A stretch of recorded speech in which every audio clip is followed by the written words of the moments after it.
Hello guys, in collaboration with newworld.guide, I created the ultimate Bruiser guide for wars, but of course, this build can also and will work in other PvP content as well, mainly if you go for the medium Bruiser. For the most of my almost 2000 hours in New World, I used to be a mage, but after all the fire stuff and ice gaunted nerfs, I started to enjoy playing as a Bruiser and decided to main it for fresh start. If you also want to be a Bruiser, you will find all the information to get started in the written guide, but I also cover a few main aspects like stats, gear, ability trees and much more in the video. Let's get right into it.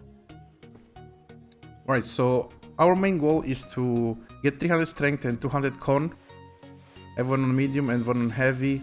First of all, we're gonna have the critical damage taken reduction, the max health increase and the consumable buff, and of course the physical and elemental armor buffs.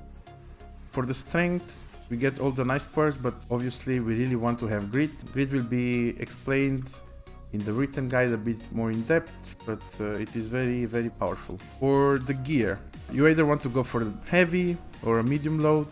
The table with the optimal setup for medium builds is in the guide. Nowadays, medium Bruiser is more popular than heavy. Heavy is mainly played on point, but outside the point, 99% of the time, you will want to play in medium because you get basically more dodges because the stamina cost becomes 40 instead of 50, and dodges are the best damage mitigation in the game. So for the helmet, we want resilient shirking fortification pretty much for like 4 of the pieces, and for the 5th one we take resilient and insatiable gravity well perk, which will give us some health but also make us do more damage. For the gravity well perk to work, you need to have your great axe out. It doesn't have to be completely out, like as long as you bring it back out like this, it will proc insatiable gravity well, as long as you click the button to swap.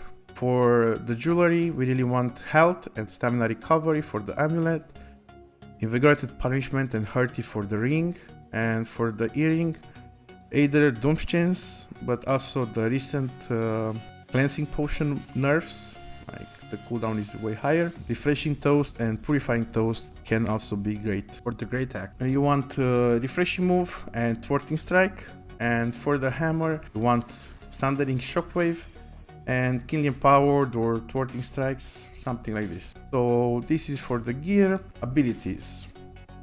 So for the great axe, for the medium build, I recommend this 3. You want to charge to mainly get out of the clumps or gravity wells or stuff like that.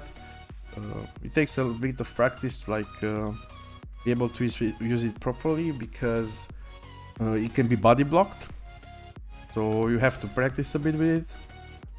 Then we have Maelstrom, which is a really good damage dealer. It's our burst, and as long with Gravity Well, which is great damage, fortify, and it is the best setup in the game for wars in general, for killing the players, because it's a pretty good AoE CC.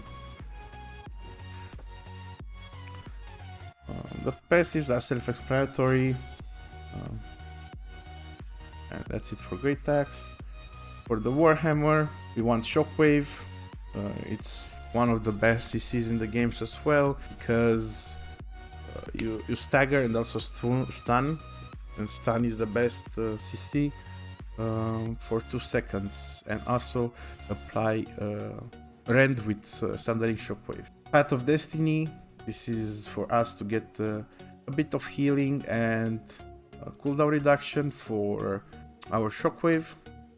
And Wrecking Ball is mainly to harass healers and mages, and can also be used to get out of clumps. It grants 20% fortify, and yeah, it's pretty nice. It has grit, so it's amazing. Make sure to use the grit on your great axe as much as possible, because when you are in grit you are not staggered. It also moves your character, so you can use left clicking to get out of grabs. Alright, this is it pretty much. Make sure to check the written guide, it has a lot more details. I don't want to have this video being too long and boring, so yeah, thank you for watching. Don't forget to leave a subscribe, check out my Twitch as well, and see you next time. Bye.